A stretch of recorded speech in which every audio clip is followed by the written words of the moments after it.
In this episode, we discuss archetypal spirits in terms of eternal configurations of the universe. Welcome to the Bottom Turtle Podcast.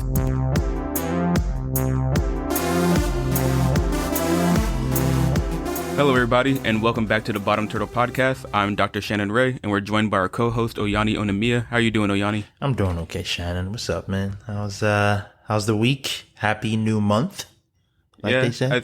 Is that a thing? No one says that. What are you talking about? People, what? Happy New Month? Happy Is that New a Nigerian Month thing?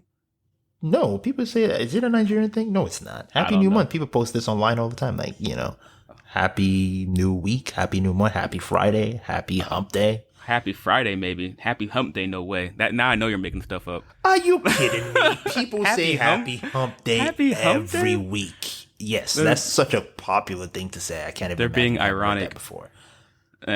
But no, so yeah, my week. Geico has a whole commercial about this. Happy Hump Day. Yeah, on Wednesday. Yeah, it's a real thing. Okay. All right. I'll take your word for it. I mean, I can Google it to see if you're full of shit, but I'll take your word for it. I'm not full of shit. Please tell him Happy Hump Day is an actual thing. Please don't. Anyway, I actually don't mind Hump Day. It's just another day. Yeah, but yeah. But yeah, my week was good. The paper is done pretty much. Nice. Now it's like really small things that we have to adjust. Like pretty much and tighten up. All the content's in there, all the extra analysis in there. I did a whole other analysis to tighten our arguments a little bit. And so yeah, I'm hoping after we do some internal stuff at work that I should be able to submit it for publication in like 2 or 3 weeks. Nice. That's awesome. How I feel like you've been working on this for like what? Don't even say. It's been way too long. Embarrassing. Nah, come on. It's not. Like you were saying, your work is thorough, and that's what it is. Well, I try to tell people like it's almost like my job is one where someone's telling you have to create a piece of art. Yeah. And you're trying to find one specific thing in the space of all of the mathematics and the space of all the topics that could be considered. You have to come up with an idea. Then you have to go through and actually search to find this idea. Then you have to confirm that it's correct. So you have to create a piece of art. It has to be a beautiful piece of art, and it has to be objectively right. Right, yeah. And that's like, hopefully you have some inspiration, because if you don't have any good ideas, you're fucked. And it's really stressful. Yeah, so it's the same struggle with someone like me who's a designer or an artist is, especially when you're curating a project that is your idea. Mm-hmm. It's even, I feel like it's 10 times more difficult now because this is something that you birthed and you have a way you want to express it. So, if it was, someone's idea or a client comes up to me and it's like, hey, I need a logo for blah, blah, I need a branding for XYZ. I feel like that's an easier game for me to play because the constraints are a little bit clearer. Yeah. As opposed to where you just have the space of all ideas and you have to pull something out and make it make sense in a way that you pictured it when you started out.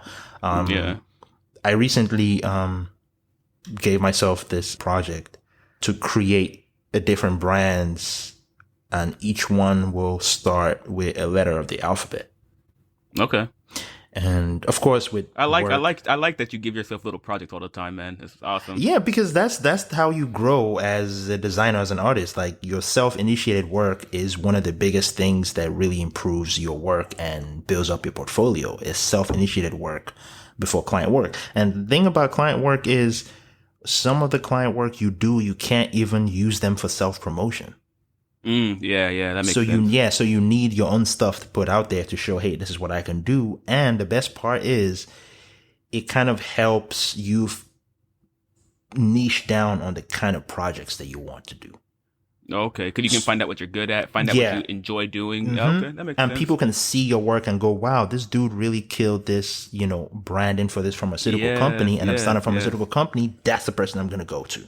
Yeah, because you're gaining experience doing it. So not only are you finding out what you like, what you're going to do, you can then put that out there. And then, so then when you get the project, you have less stress because you're like, I know I can do this. I know I can do this. Yeah. Okay. And that's kind of why I do it. That's a good path to success. I feel like that's a good little idea for people who are going, especially on what you're doing when you're just kind of doing this on your own and trying to figure it out. Yeah, I love the way you come up with how you do your business, man. It's because awesome. I've always been a huge fan of self-improvement and pushing yourself to do better. And for me, being able to come up with these ideas and put it out there, every time I do it, I learn something new. I get better at something. And so with this project, it's taken me so long to kind of put it together because of, regular work and all the other stuff that's going on.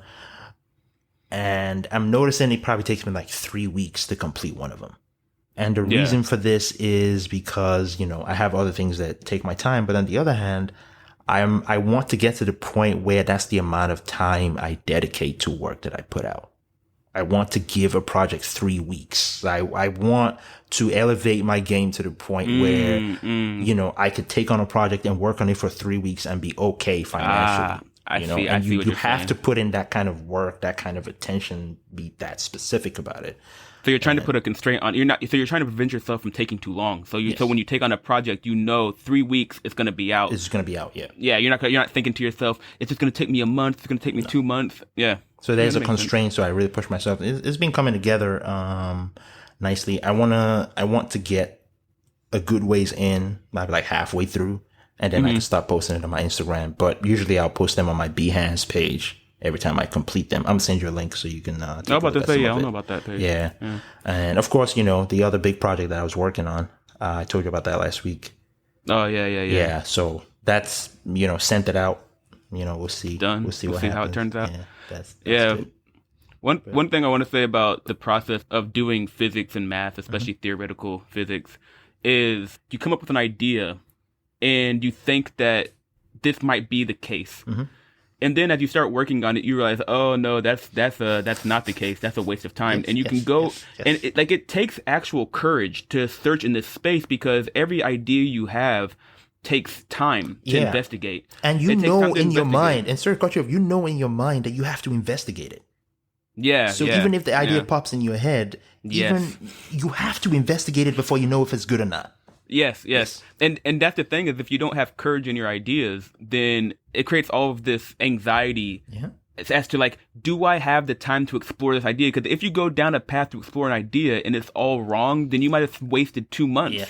And a lot of times, if you want to explore an idea, there's never been a point in time doing physics in which I came up with an idea and I know all the mathematics and all the background necessary to investigate that thing. Nope. Usually, what you come up with an idea, it requires you pulling out research papers, reading the papers. And now, typically, I don't think I ever read research papers 100%. Typically, you have to go through and go, okay, what's in this paper? What parts are useful? How much should I deep dive into this concept? Oh, I need to teach myself this new mathematics concept because I'm not as familiar with it, or I've never heard of it, so I have to teach myself this. So you have to end up teaching yourself like 4 or 5 things just to read one paper. And then once you get that, you can start exploring the idea. Then you have to do the mathematics to see whether or not you're to actually investigate the idea you came up with.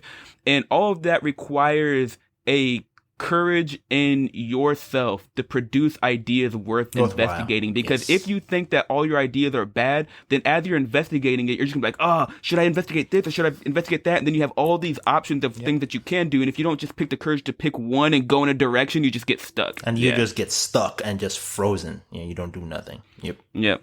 And I really think that a lot of what you do is so close to art sometimes is fascinating.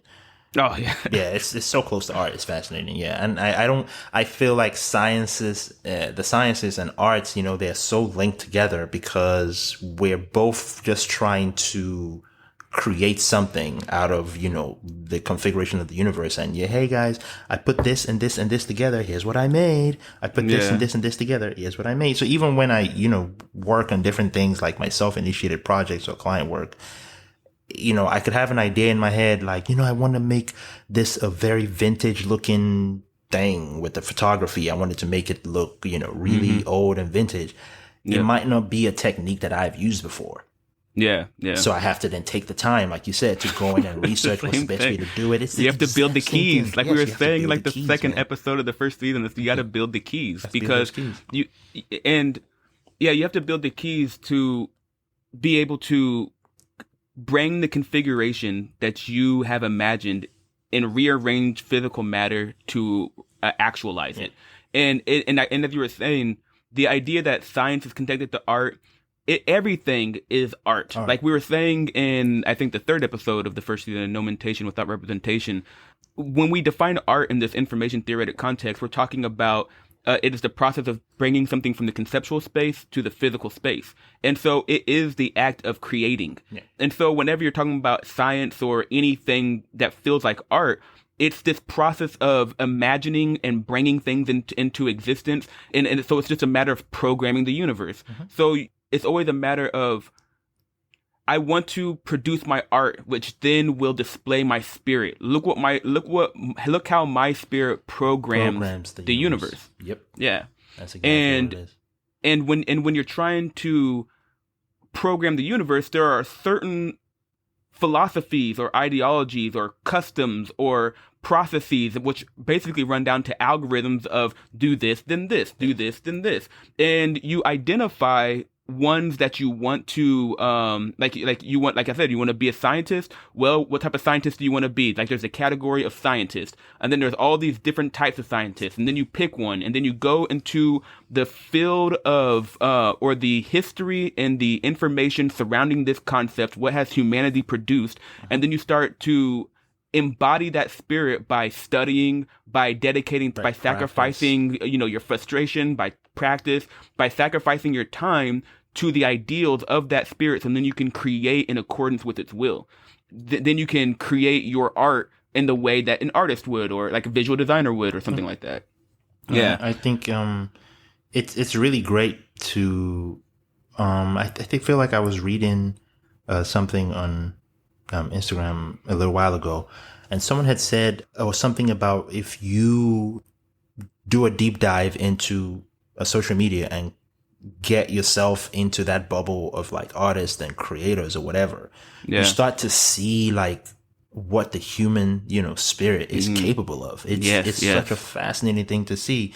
And so for me, that's all I see, for the most part. And I have to say, it really spurs me on to want to create, I want to bring something to existence that can inspire other people, and so you can demonstrate what the human spirit is capable of and what's creative. It's actually funny. I think that I was thinking back to the Egyptians and how they built those pyramids, and I feel like those things are a monument to their god, to the things they worship. Because it is, obviously that's what it is, but it's a monument to their god and the things they worship, in that they're saying, look how powerful my God is. Yes. I have my ideals. These are the things that I act in accordance with their will. I use their algorithms. I interpret reality in accordance with how these things say you should interpret reality. And then based off of that, you conceptualize something like, I'm going to build this giant pyramid. And then you use the algorithm of your spirit that you worship to bring that thing into existence. And you can stand back and like, wow, the thing that I worship made it to where we were capable of producing this thing. Yep. And it's like, it's such a powerful thing to see someone conceptualize something like a pyramid, or a collective conceptualize something like a pyramid, and then actually pull it off. It really does. I feel like the pyramid should really show you the capacity for the human spirit to create. Yeah. I think I was reading something recently where someone tried to break down how long it would have taken for them to make each one of those bricks. Mm-hmm. That thing is no small feat. Because they didn't have any of the kind of machines or, production systems that we have right now. So it was something ridiculous where it was like almost like a full day to make one of those bricks. Yeah, yeah. And this was just pure manpower and endurance, just churning these things out to build this monstrosity. It's probably some ingenuity that that it's hard to comprehend. Like the ingenuity would require to like conceptualize. All right, if we do this, then this will happen. Then that will happen. Then we'll, it's just amazing. And I feel like it's that aspect of the different types of modes of being that can be actualized, and then viewing how they create gives you an appreciation for the fact that anyone can embody these spirits. So with enough dedication, anyone can embody these spirits. And when we were saying in spirits and waveforms, when you're trying to identify what the self is, like what you are as the self, and you start thinking of the fact that you as your physical system are like this physical matter, and then there are these waveforms that are placed on top of the physical matter that dictate how they interact, which then result in a specific configuration of the universe of your system. And when you're trying to think of yourself, like if you identify with the spirit of a scientist or the spirit of a comedian, like this is something that you've dedicated time to, and now you identify with it as part of the self, then there are many, like the waveforms themselves are independent of the physical matter that has been placed in that configuration. So the idea of a scientist or the idea of a spirit can be actualized through waveforms that can be placed on many different types of matter. So it doesn't matter which physical system has embodied it. You can see how the self is associated with all these different types of identities that one can identify with, and then try to act in accordance with it. Right. I don't know if I said that the clearest as possible, but I had an interesting thought the other day. I was wondering to myself, because it's October and we're starting to see a lot of Halloween stuff. Yep. And best month. Yeah. Oh yeah, and I thought about that too. It was like, man, Eunice and Shannon really love Halloween. I feel like that's you guys' favorite holiday. It is. It's the best time of the year. It is not, by the way. Don't lie to yourself, man. It's all right. But I was thinking to myself, I said, wouldn't it be fun if for Halloween costumes we play dress up with ourselves? Like, it's easy for us to, how people play dress up with, I want to be like Jason from Friday the 13th or whatever. I want to be like, Chucky or a ghost or a spaceship, all that stuff. Yeah. What if I decided that a spaceship? I mean, you could be whatever. What if I wanted to be Shannon for Halloween? Okay. What would I need to do to be Shannon? Because basically that question is a question of what do I extrapolate from this person's character, their mannerisms, whatever. And I'm not talking about, this person weighs 500 pounds, so I'm going to wear like fat clothes or whatever. No. That's we're talking about like what would I do, for example, if I said I wanted to be Shannon for Halloween? Yeah. What are the things that I would do to where if I knocked on your door and opened it, like, oh yeah, I know exactly what you're trying to be. Yeah. It's an interesting question to start to kind of break down this idea of, self or who we are, or, what are the unique things that make you Shannon? Embody, and I think it goes to the idea of embodying spirit. Spirits, yes. And so this idea of embodying spirits and trying to identify what the self is, I want to think of it in terms of what we've been talking about last episode, which is like microstates and macrostates and thermophysics. Because when we're talking about the continuum and trying to identify a point in the continuum, we're talking about how to identify a point in the space of all things. So like the blank piece of paper, there's this space of all things that you could be thinking of. So you go from the all things, and then you place a constraint where you say, okay, people. So you go from the space of all things to people. Just people. Yeah, and so that thing is a constraint that then excludes all concepts and ideas that aren't related to people, and then includes all things that are related to people. And then you add another constraint, like, oh, well, let's go ahead and say Africans. Yeah, so then there's another constraint. So when I'm trying to conceptualize the self and different spirits that I can embody, you can think about the broader archetypes, and this is going back to the Jungian archetype, where it's talking about like the different archetypes that exist eternally within the the collective unconscious.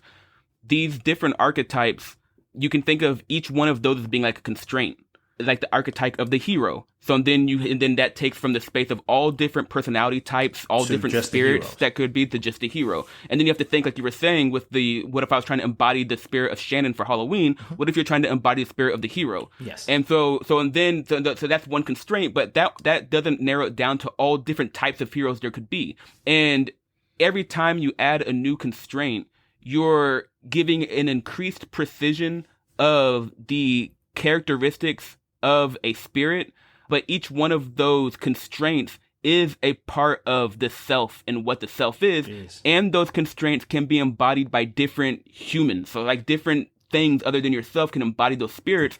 And so the self, when you're trying to think of what the self is, if you're thinking of the self in terms of these archetypes, then you can think of seeing those archetypal spirits as waveforms stored in other people, and you can see the self in others. Yeah.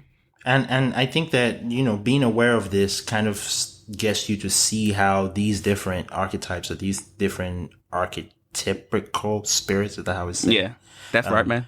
Yeah. They contribute to how the universe itself evolves. And so, in a discussion, like we're saying about, what exactly is how do I embody the spirit of, a comedian? How do I embody the spirit of a chef? There's always going to be a ton of different chefs in the world. Yep. So when we're talking about chefs, that's like the constraint that we're in. Yep. If we talk about, someone says, I want to have a career in something, for example. That's a huge blank piece of paper. And then you narrow it down to chefs. So you're actually just going through this space of all of the, spirits that you could embody or the different ideas, and just, you could pick one and say, this is the spirit that I cherish. This is the spirit that I respect. This is the spirit that I value, and I want to preserve it. It could be something as simple as your, something handed down to you from your parents. For example, you grew up in a home where you watch your mom, make all the meals and cook and things like that. It's something that you see, that you admire, that you identify with. You can embody that spirit, and then it's almost like your mom hands this thing down to you and say, hey, here's this thing. Oh, I really like it. And, a lot of people who are into things like cooking and baking and things like that, they always have stories about, I'm usually in the kitchen with my mom and I watch my mom do this and whatever. That's how the spirit is, almost like the spirit is imbued from this one person to another person. Yeah.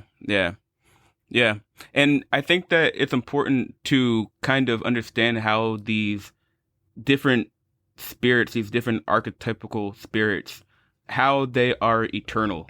And so one of the things that I mentioned in the outline was in physics, like I think I said something like, as a physicist, to be a physicist is to conceptualize reality using the symmetries of the universe.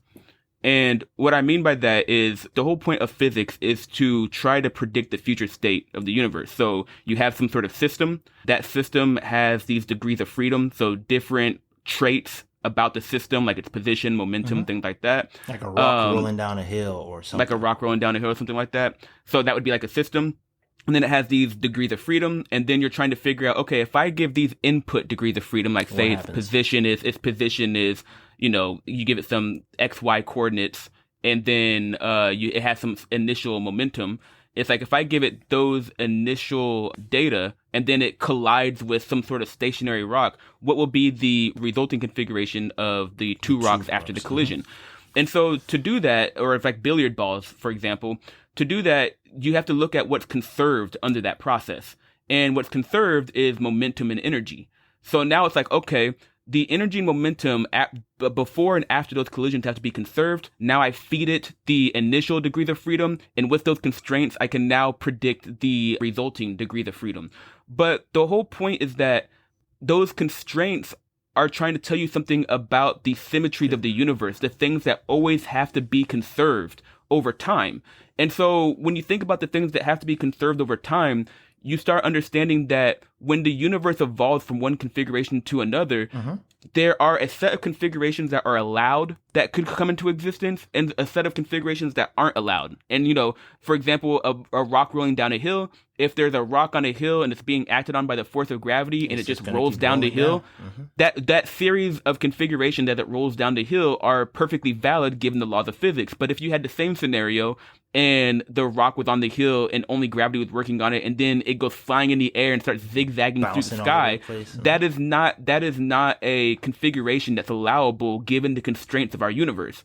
So the entire point of physics is that you're using the things that are independent of time to predict future configurations of the universe, because if those things are not conserved, then you are looking at configurations that are not consistent with our universe, but would have to be consistent with some other universe that's not ours. And so now what that does is those laws of physics, those are the constraints that constrain the set of configurations the universe could be in that are valid from the set of configurations the universe can be in that are not valid. And going back to our continuum thing, you have to imagine this on a continuum scale. And those constraints create a boundary. It excludes the rock zigzagging in the sky, and it includes the rock rolling down the hill and all other valid configurations of the universe. So the stuff within the boundary that satisfied the constraints, those things are all the possible configurations the universe could be in. All of them. You know, you take a point inside that boundary, that is a configuration the universe could be in. And so when you're thinking about the spirits that these archetypical spirits, and you're thinking about, for example, I think the example I used was Oyani. You can say the spirit of Oyani, or the configuration that is Oyani. If Oyani's configuration is not a valid configuration of the universe, then he could not exist. Yes. And so the possibility of his existence is always true. Like the possibility of his existence is a point inside the boundary of all possible configurations the universe can be in, and that manifold of all possible configurations is eternal. It doesn't change because it's all the things that satisfy the laws of physics. So there's this degree to which Oyani's spirit is an eternal spirit that existed before he existed and will exist after he existed.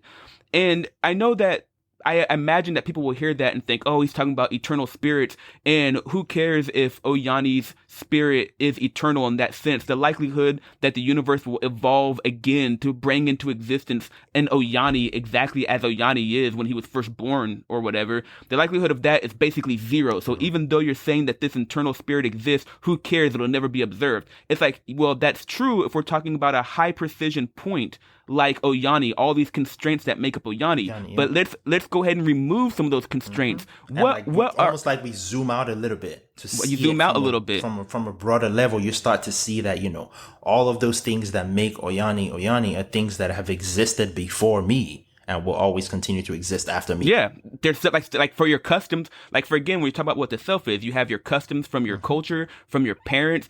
All of those are just waveforms. They're like blueprints for reconfiguring matter. And so when you look at, like, you take, for example, you being a visual designer, when you start removing constraints, so you're not focused on a specific individual, but you start looking at the archetypical spirits that are the constraints that make up the individual, then I can get rid of some and keep others. So the idea, for example, that an American spirit, like that archetypical spirit, the idea that another one of those will be born is 100%. 100%, absolutely. In this current moment, it's 100%. And so now you have to start looking, okay, the idea that a chef is going to be created again, 100%. A comedian, 100%. A scientist, 100%. And it's just a matter of how many constraints you place. But you have to understand that these spirits, these archetypical spirits, they are eternal because they are valid configurations of the universe. That's interesting, though. Yeah. And I think it's something that we see a lot, and we don't pay too much attention to it in movies and TV shows where they create this archetype of a hero and we can watch him, or it doesn't even have to be a hero, for example. And this is one of the very classic things they do. If you watch, there's this Guillermo del Toro cartoon, something of Tales from Acadia or whatever, something like that. I forgot what it's called. And you could watch this young kid go from being this nerd at school who gets beat up to being this hero who saved the day. And you can just always see that when we watch movies and TV shows, they're trying to like hammer home the fact that this spirit of a hero, this archetype of a hero, you know, it has existed before, it will always exist, and this person just embodies it and then becomes these things. And then you have to conceptualize what are the traits of a hero. And of course, everyone's gonna have, because here's the thing, the idea of a hero is just the macro data. It is the thing that creates the border. It's the thing that in the space of all spirits that could exist, you're pointing at hero, not villain. And so you're pointing at hero, not villain. But the thing is like we were saying, there are so many different types of heroes that it's not pointing to a specific hero. So each possible hero is a micro state, and then the constraint of hero is the macro state. And as we were saying before, this is how you understand uncertainty or entropy in thermophysics. This idea of macro and micro states is like the number of microstates is called the multiplicity, and you take the log of the multiplicity, and that is entropy. And so when you're talking about a hero, if you just say the word hero, it's like, oh, well, you could be talking about any hero. I don't know. But then you start saying, okay, how about, or you know, let's pick a hero from a specific region, like a Greek hero, you know, Hercules or something like that. You know, like within the set of all possible Greek heroes, you know, Hercules is one microstate of that constraint data, which is Greek hero, for example. But if you get rid of Greek, suddenly hero is just an amorphous hero again. Yeah. So you've increased the uncertainty of what someone will be talking about. Yeah. When I work with clients sometimes, you always have to imagine the archetype that you're designing for. Yes, exactly. I use that quite a bit in picking colors. It's very useful in picking colors because certain colors kind of link to a certain archetype if you really think about it. And again, I always go back to movies and TV shows. It's so obvious they do this all the time. If you watch some TV shows, the colors they use for the villains and the background for the villains is always completely different from the ones they use for the good guys.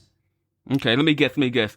Do they use like red and black for villains, and yellows and blues and stuff like that? If you watch the new Star Trek, this latest one, Discovery, I think it is Discovery. Yeah, it's so obvious when they show the Klingons. It's always like really dark green, like really deep red colors. When they show the guys on the Discovery, it's usually blues and whites, and all of these things corresponds to the archetype of a hero and the archetype of a villain. Some of it.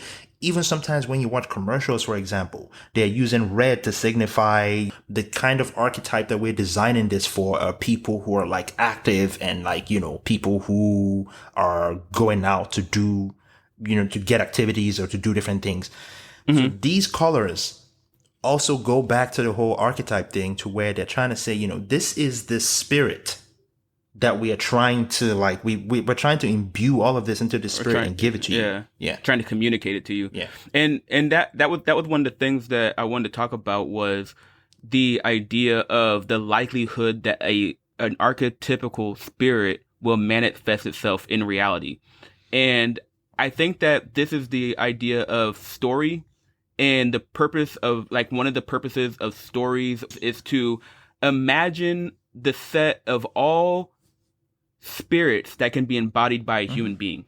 You have to try to imagine them. So, you know, you're telling a story in which there's the story, like a good one is like the story of the tortoise and the hare, or another one that's like the squirrel who gathers nuts during the fall, and then the squirrel that doesn't gather nuts during the fall, and then winter comes and this squirrel doesn't have any nuts, and then the other squirrel did have its nuts, and you know, and then like it's like, okay, well, what spirits is this story supposed to embody? It's like, okay, well, we're looking at the one that takes the effort to make a sacrifice in the present so that it can protect itself in the future. Then the other one is the one that's kind of lazy and it's basically the opposite of the other squirrel. But it's essentially, it's like, okay, this type of mind, this way of thinking, everyone has to know that you've seen both of those squirrels and people in real life all the time. Like, we know that those spirits exist in people, and this whole story is a cautionary tale of what happens when you're this squirrel versus that squirrel. This squirrel suffers, that squirrel doesn't suffer. And so you create a story to try to, that cautionary tale is designed to try to get people to embody the spirit of the first squirrel. This is why story is so important in most cultures, though. Yeah. If you go to like most cultures, they always have a history of storytelling, and it's to tell a story or make a movie, quote unquote, about a certain archetype of a hero and say, hey, Disney has been doing this for years.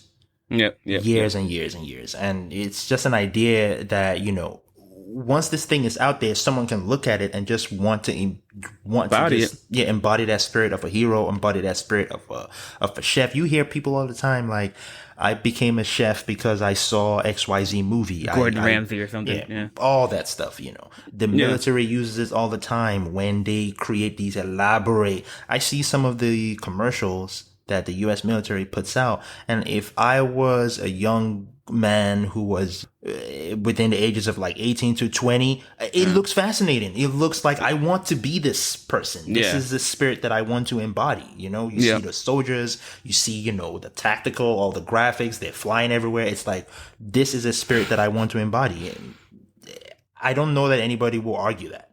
Yeah. And it increases the chance that this thing will come into existence when more people create art that's designed to communicate that spirit. Because once you read a story, then you go from a configuration, you know, before you read the story and after you read the story.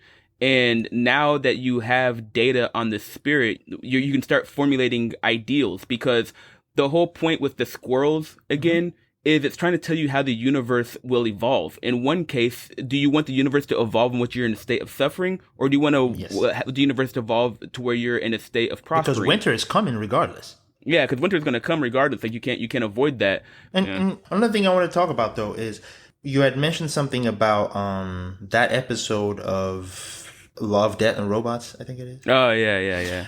So I saw that episode where the dude was on the train. It's called Tall Grass on the second season. It's called what?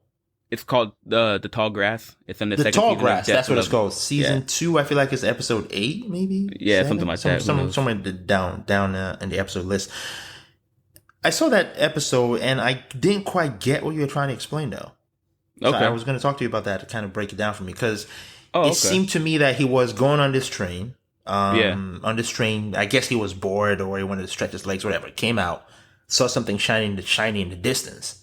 Yeah, you should probably tell them, like, so he was riding on a train and it's at night and the train suddenly stops. And where it stops, it's in a field with a lot of tall grass. Everyone else on the train is asleep and this guy is awake and he looks outside and he can see these glowing, like within this tall grass, he just sees glowing lights in the grass. Yeah.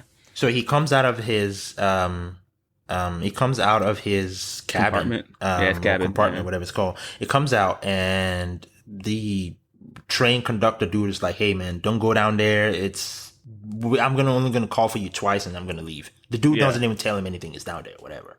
So he's over there having a smoke, and then he starts to get more and more enamored by these lights that he's seeing, you know, in the distance. So he decides to go into the tall grass to go, you know, figure out what it is. Yep. And somewhere on his exploration trip or whatever, he runs into these creatures who try to eat him, try to make him one of them, whatever. And the episode ends with the conductor dude, you know, coming out with like some flame to fight off the creatures and then get him back on the train. And the dude is like, yes. And it ended with the conductor telling him he doesn't quite know what that place is. He doesn't quite know what those people are. It could be people who, you know, got lost on their journey and that's where they are. And I watched it and I was wondering to myself, like, what am I supposed to take away from this, Shannon? Well, there's an important thing. There's an important thing that the conductor says. Yeah, and I feel like that's where it is, though. The most important thing that he says is that he says it could be people who also, you know, went off the path and then got lost. And there's something about that space to where it feels like if you go out there, there's a door to another world. And so you feel compelled to go out there because it feels like if you go out into that grass, there's a door to another world. And I think that the whole point of that is this is the concept of like the call to adventure. This is the leaving a comfortable space to go explore somewhere with, and it's dangerous. You don't know what's out there. There's a lot of uncertainty out there. You don't know what's out there. You're leaving the beaten path because it was literally like a beaten path of the train. You're leaving a beaten path. You're leaving your comfort to go explore in a place that could have dangers with the hopes of exploring a new world. Because if he had went out there into that blue spot and he had saw something miraculous, his entire perception of reality would change. And he would shift from the state of mind that he had to a new state of mind, to where now he can reconceptualize. Like, what if he went out there and he saw an angel? He's like, oh shit, angels exist. And now his entire world has to accommodate that information, and he's in a completely new world. And but the thing is that the tall grass, you can get lost in there. Yeah. Going, this is what we were talking about before. Tearing down what has been given to you in the past, what the standards and norms are of your religion or society, that comes at a cost. It requires you to go from something that has been passed down. People have been using it for years, for generations. It takes you from getting rid of that and taking the risk to go explore and find something new, so that you can have a new way of conceptualizing and live in a new world. And the fact that those spirits that are trying to bring you down, these are people who get lost, because when you go out there in that world and you start tearing down the things that have been given to you, and then you get lost in all of the other modes of being that are not consistent with the rules of the spirit that you tore down, suddenly, like, what spirits are you embodying now? Yep. What spirits have you opened yourself up to? And does that actually result you into something like drug addiction? Does this result you in some other mode of being that causes you to be like this suffering, lost zombie? Yeah, I definitely agree. Yeah, and so to me, that story was taking a situation that's so fundamental to existence. I don't even want to say it's human existence, but just existence. The idea of curiosity and the willingness to take a risk to explore in the hopes of finding something new. And that to me is is a fundamental, perpetual, eternal mode of existence, because we're always trying to figure out, okay, what do we want to keep stable, and what do we want to change? Yep. What do we want to try to change and improve? You're always in this mode of, okay, do I like things the way they are, or do I want to go create something new? Do I want to go to a place of uncertainty so that I can explore and have the opportunity to create something new? And I think it's useful for people to consider the importance, I don't even want to use the word importance, but the value, I should say, of some of these spirits that are passed down from, like your parents, for example. Enough for you to, respect the value that it has, whilst you're still going out to explore, quote unquote. Yep. Because, like you said, you could get lost. Yeah. It's no small feat to go out there and try to, figure out a new reality. It's a huge task that you're taking upon yourself. You have to think of that tall grass, that space of tall grass. Those are all the possible configurations your system can be in, and different configurations embody different spirits, which result in different ways the universe can evolve. And you might have embodied a spirit like that squirrel, and now you're in a state of suffering. Yes. It's no small joke. Like, you got to take this stuff seriously. Seriously, yeah. And I think it's definitely great that we're talking about this on the podcast. Especially, I feel the past couple of episodes we have, been talking a lot about, the idea of spirits and being able to, and what it means to embody a certain spirit, what it means to preserve it, what it means to want identify as a self, to see it live on, and to see it grow, and to pass it down to other people. Yeah, it's something we all have to do, but I think it's something that we all have to understand. And when I say something we all have to do, this call to adventure is something we all have to do. You can't, I don't know if you're doing yourself much of a favor if you do not heed the call to adventure.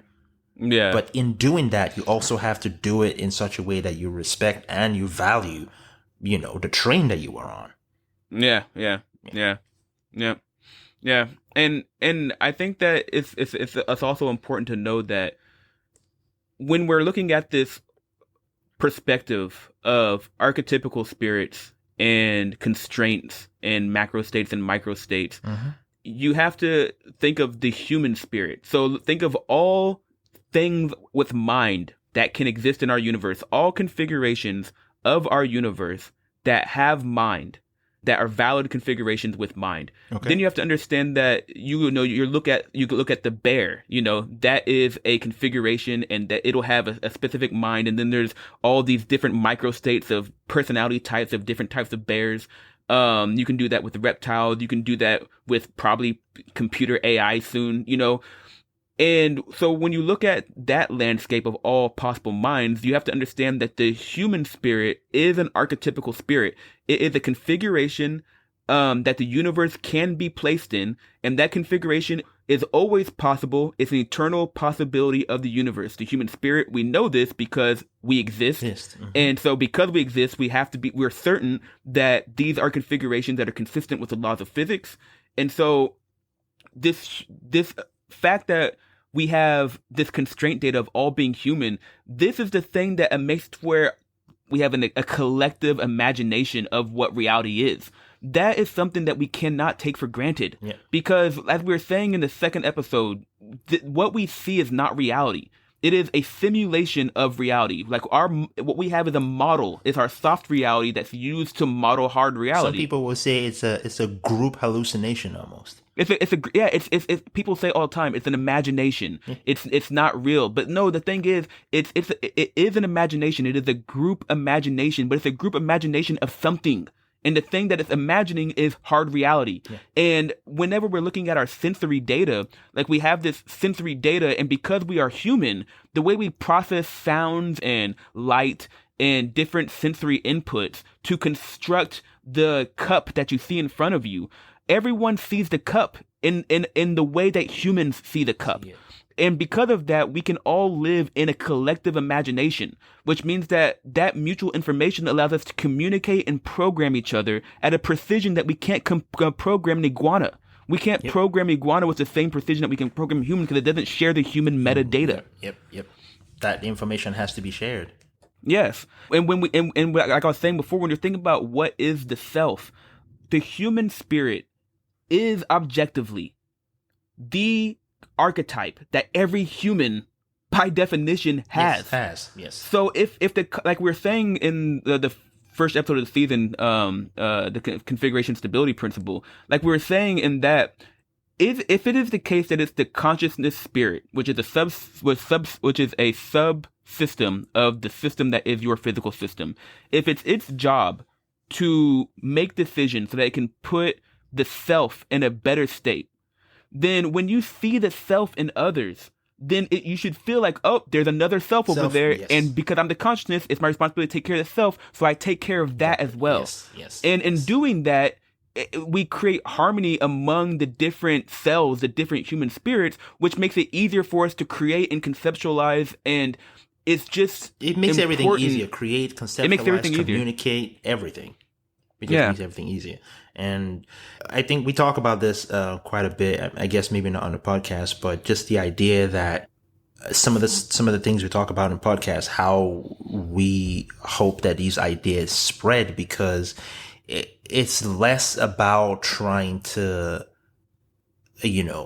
tell people what to do or tell people, we've figured it out. This is the way to live. But it's more about how can we all come together and share this information, within ourselves fairly, and how can we discuss these things? How can we come to a consensus in such a way that there is not much room for, where we could speak about it objectively, we could speak about it accurately with more precision. And that's the word. It's more precision. So in other words, like I was trying to say, you have to think of the sensory data that we're gathering and how it constructs a cup or a cloud as all humans see it. Those are the lower level terms when approximating hard reality, because it's all a simulation, right? So those are the lower level terms. Those things are hardwired. Yeah. We just do it automatically. But it's the higher level terms. It's the terms that are explained by custom and religion. It's like, okay, what is this? Like, can we make a higher precision model of reality? Right, and so everyone's trying to debate what reality is. And through that debate, through your worldview and how you view reality, you are saying something fundamental about what you think the state of the reality of the universe is and how the universe evolves. and you are making claims about the evolution of the universe when you're trying to say the universe is one way versus another way. And so if we're trying to find the higher precision model of reality, then it's better if we can all come up with, all right, how do we verify which things are consistent with reality so that we can all live in a higher precision shared imagination of reality? That's what we're trying to do. Yeah. And it's not, like you said, it's not about trying to tell you should think this way about that way. It's the exact opposite. It's just trying to say, okay, what are the things that we can objectively be certain of that's independent of every individual? And then how do we communicate those things so that you can take in your opinions and your data to now put it on this model so that we instead we're just arguing about we're just arguing about the settings. We're not arguing about the base concepts that we're using to conceptualize with. And that kind of goes back to explain why we use words like spirits or why we use words like eternal spirits, because we are able to, first of all, we like we discussed, we're pointing in a certain direction. That's what we're trying to do. And I feel like we've successfully been able to do that, for the past couple of episodes, because in my day-to-day life, I find that I use that word pointing a lot now. Like, look, I'm pointing here. This is where I'm pointing. Okay. Not unless you're trying to just be a contrarian or trying to just be nitpicky or whatever it is, exactly where I'm pointing. Like the calling. You don't know exactly, but you get it. Yeah, you get it to a degree, and that's the point. It's there's no such thing as absolute truth. So like when we say exactly where I'm pointing, it's like, well, that I'm not pointing at Smurfs. You know what I mean? Like, I'm not pointing at Smurfs. Think of all the things that I could be pointing at, and then look at the constraint data, and then start to narrow down the things that I couldn't possibly be talking about, and it starts to constrict the set of things that are consistent, and now you have some idea of what I'm saying, and for a fact I'm not talking about Smurfs. But one thing I want to mention is I sent you that video, and I think that this video is really important. If you listen to it, like if people have time, it's like an hour long, but listen to it and then listen to our episodes when we're talking about spirits and archetypes and these things. And the video is called Carl Jung and Archetypes by Dr. Kevin Liu. It's on YouTube. And if you listen to these ideas, like they're talking about the idea of spirits, eternal spirits, and gods and things like this. And they're not talking about it in terms of magic and woo. They're talking about it in terms of what do people imagine and conceptualize, and then how does that affect their behavior, their likely behavior given a situation. How does this inform their choices when presented with different paths to follow?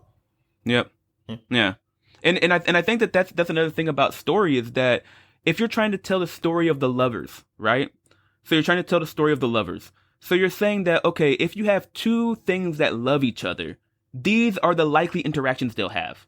And then let's look at the story of like an interaction between the fool and the someone devious, so the fool and the grifter, or the snake oil salesman or something, the grifter. And then you look, okay, what happens when the fool and the grifter interact? And you tell a story, and then someone goes, oh, I don't want to be like the fool, oh, I don't want to be like the grifter, and now suddenly you find yourself embodying different spirits based off your interaction with that story. And I feel like I say this in every episode. Being aware of there was such a perfect quote from Carl Jung that I read earlier, where it said, like, if you're not aware of what is aware of the unconscious and the conscious, you will eventually give up to fate. Give everything up to fate, and just because these things are as plain as day, and the more we talk about it, the more we can discuss it with more precision, the more people start to see that there's a huge part of being human and our human experience and our collective that it's important that we preserve it by being able to share these ideas with as much precision as possible, because there's a lot of validity in some of these ideas that people tend to, ignore. Or we can even say that most of it is simply because that precision isn't there. Like, I can't imagine us discussing about spirits with someone who is deep into the woo as far as spirits from a standpoint. Yeah. And that was the thing that Carl Jung pointed out, and this is something that was mentioned in that lecture that I just talked about. In that lecture, he talks about how Jung was saying that these things have agency. Because remember, he said the words that we said specifically in Spirits and Waveforms. These things have agency, and it's all about relationships. Yes, that was what he said. It's because you have to start looking in your physical system. You have all these subsystems. And these things want to affect behavior. Your digestive system, when it's sending signals, it's trying to control the system. It has agency. It has wants. And as you were saying, if you are unaware of the subconscious agent actors within your system that are trying to affect behavior, then you have to give up the faith, because you don't know yourself enough to know that this thing in the background is actually running how you behave and how you act. So if you're unaware of it, you can't stop it. And this is what's related to consciousness. And they mentioned this in the video as well, is that consciousness is related to what you're aware of. It's the aware. And so when you're unaware of something, it's like momentum. It's like the whole thing with like momentum. You have to imagine that in the background, there's this thing that's running in the background that says, oh, if I go ahead and I say these words to this person, they're going to react this way. And so that is an algorithm that's running in the background of your system. And if you're unaware of that thing running in the background, because someone can just go and ping it, then the reaction occurs. But if you are aware of it, then you're like, oh, wait a minute, that thing's going to occur. Then you can actually fight against it to do something different. And this is what it means to be a conscious actor, to act consciously. And so to... Oh, I'm sorry, go ahead. And so to do that... Yeah, and so to do that, you have to start becoming aware of the self, which requires you to start understanding the relationship you have with the other spirits within your system and the archetypical spirits through your experience that have used your system as a vessel to start running their protocols. It's plain as day to see it. I was just thinking in my head, I said, just like we had said, if you're not aware of the subconscious enough, it really does lead you to such a place of, I want to say, unhappiness, because there's so much less control of the system when you do that. I mean, if you're lucky enough to where someone gave you some really awesome algorithm, you have no idea how it works, going on, and it just so happens, and you just like that. Sometimes that happens too. Yeah, sometimes that's I think that's the point of religion. A lot of times, it's like, okay, not everyone's gonna be able to go off the beaten path and create their own reality and be able to do all this. So let's just give them a set of rules so that when this happens, then do this. And so if you come across a Christian or you come across a Muslim, the likelihood that they'll act this way in this situation goes up pretty high, because that's the algorithm. Just run the algorithm. It's easy for anyone to get, sensitive or defensive when you get critique. Yeah. But for someone like me who has decided that this is the career path I want to follow, to where I'm just going to make art, give it to people, and they might shit on it, and I have to go back and fix it. I have to be aware enough to know that if that default of defensiveness starts to bubble up inside of me, I have to be aware, like, okay, that's what's happening here now, but this is not what's needed right now. I'm just going to push that down, listen to the critique, go back and do better. Yeah. And it's exactly that. And I think that that is one thing that I think that I've seen when I'm around the ideas of consciousness. It's the difference between identifying with your emotions and allowing yourself to feel them, recognizing it's like, okay, my system reacts this way. And you take yourself as this consciousness protocol, and you disassociate from the feelings as being, this is me. So whenever you go about and you feel some sort of jealousy or guilt, and then you're too afraid to look that in the eye because you're like, I'm a jealous fool or something like that. It's like, no, just go, oh, that's what I do. All right, normal. Okay. Let me disassociate from that. Look at, oh, that's what the system does. All right, well, I'm going to do this little critique so it doesn't do that next time. Exactly. It really is all that, and I'm hoping that as we get some of these ideas out, people start to. I definitely see it in my day-to-day life with people I talk to a lot. Who listen to the podcast? Yeah, who listen to the podcast, like IK, people like my sisters, even my brother. We're starting to use words like pointing, because I'll use it a lot when I talk to you, and eventually you'll pick it up. We use words like pointing. We'll use words like, spirits and things like that. I had a whole conversation with him this past week about, the idea of embodying a spirit and what it means. With Aji or IK? With Aji. Okay. Yeah, and all that. So we talked about that, and I really think that if if there's one thing that I've been able to get out of, our relationship or talking about this a lot, is it's really helped me in my communication, even in my job. Because I'm able to like understand, okay, this is the person I'm talking to. This is my audience, where could I possibly point that makes sense, things like that. And it's useful for us to, just all be aware. Aware of it. Which archetypical spirits are you interacting with? And then that's the great thing. This is why it's also important to do a lot of different activities and meet a lot of different people. Because think about the human configuration, the human spirit. Then think of the set of all different personalities and personas that can be that can be created from that one configuration. Then go out and think about meeting as many of them as possible and actually having like deep relationships with them. So then you can start saying, oh, this is how this spirit acts. This is how this spirit is.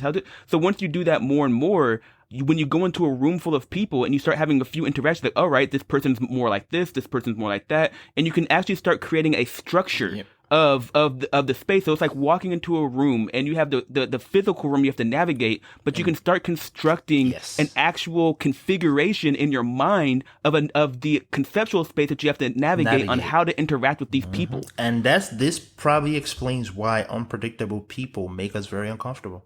Yeah. Yep. Yeah. It's hard to get a beat on them. Yes, it's hard to get a beat on them because, you're trying to navigate this conceptual space.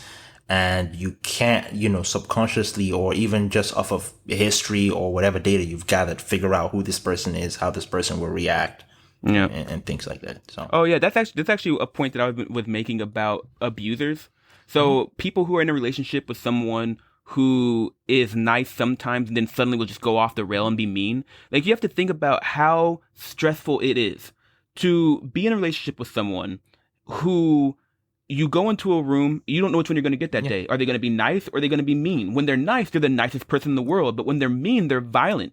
And so you have to go in there and you have no idea through any action of your own, knowing for it. You can't prepare for it. You can't predict it. So people who act like that, who don't control their emotions enough to where they're in a bad state and then they just use other people to project their anger and frustration out on, so that's constantly making those people feel bad just because you're having a bad day. Those are extremely toxic people because there's something so messed up about not giving someone the comfort that you're not going to lash out at them. And if you ever find yourself in a relationship with someone like that where you don't know if they're just going to be violent to you one day, that's one of the best ways to identify just a toxic individual. Yeah. Because they're giving you that uncertainty. They're they're unpredictable, high entropy violent mess. Yeah. But yeah, there definitely is a lot of examples about different types of relationships that create different kind of spirits, different kind of spirits that are handed down. If it's parent and child, like you said, or the essence of the human spirit in itself, it's like a huge constraint. It's a huge circle, I should say, because whenever we talk about this, I always picture like a Venn diagram in my head. Yep. Venn diagrams are a really good way to look at this. Look at it, and it's the human spirit fits into this huge circle, and there's an outer edge to it to where you're no longer human at that point, and then there's a point where you are, and then within that circle there are also different circles, and then like you said, the macro view of it, you see the big picture. But once you start to drill down to it, these spirits that each and every one of has, the spirit of Shannon, the spirit of Oyani or whatever, is a collective of different things. That's our culture, experiences, your family history, your relationship with your family makes up all these things. As unique as they are to each and every one of us, huge parts of those things are eternal to where it just exists without us. And these are just spirits that just live on in the collective, and that's it. Yes. Yeah. And what you're saying about within the border of what is human, you have all these small circles within it. And that Venn diagram thing, the circles and how they overlap, those are two people who share the same archetypal spirit. Yep. So and then you have to imagine that for a given archetypal spirit, you have this one, but then you have that one. and their overlap is their archetype, but then where they don't overlap, that's what makes them different. Now you can look at, they might overlap somewhere else with something else, with someone else. But something else, but yes, exactly. But here's the thing. You look at where they overlap and you can see, okay, we share this archetypical spirit, but this is the difference. So you can see that what your spirit is this collection of archetypes. You can see what your spirit's like, oh, this is a person who has the same archetypical spirit to me, but they have all these different lived experience. What are the other ways that the self can represent and come into existence? So then you can start to see all the differences from, like, you can see, all right, this is where we're the same, and then here's where we're different. And so you can understand different personas of the self. And then from there, like you were saying, there's an overlap between that one and another one. And so then you cross across that boundary. And then you can look at a path between them and you can start to follow the symmetries. Because this is where they overlap. The overlap is the symmetries. And then you follow the symmetries and you can see the path between where you are and where other things are. So then you can build an understanding of them from there. And so the more you go about interacting with others and seeing the overlap and seeing the shared self, the more you can see the different personas or aspects of yourself, the more aware you are of yourself and who you are and what you're capable of. So I think that it's really important to build deep relationships with as many varying personas as possible to gain a better insight and understanding of yourself, because you are the human spirit. So that gives you a better understanding of the human spirit. Yep. I definitely agree. I don't know if we want to cut it short. Probably cut it there. Cut it short. Cut it long. It's a little long. But I like the fact that we are getting deep into more of the more nuanced parts of our podcast, because I feel we spent quite a bit of time word building. I should say. And now we're putting some of these concepts together, and we always say we're building this language, which is essentially how language comes together. And we're able to do that with prior concepts that we've discussed. And if you notice, we do it more and more where we're like, oh yeah, in episode blah, blah, blah, remember how we talked about, and that is just the process of, building this language. Because that's the point. Because that's the thing that I don't know if people understand how I'm thinking or how we're thinking of this podcast.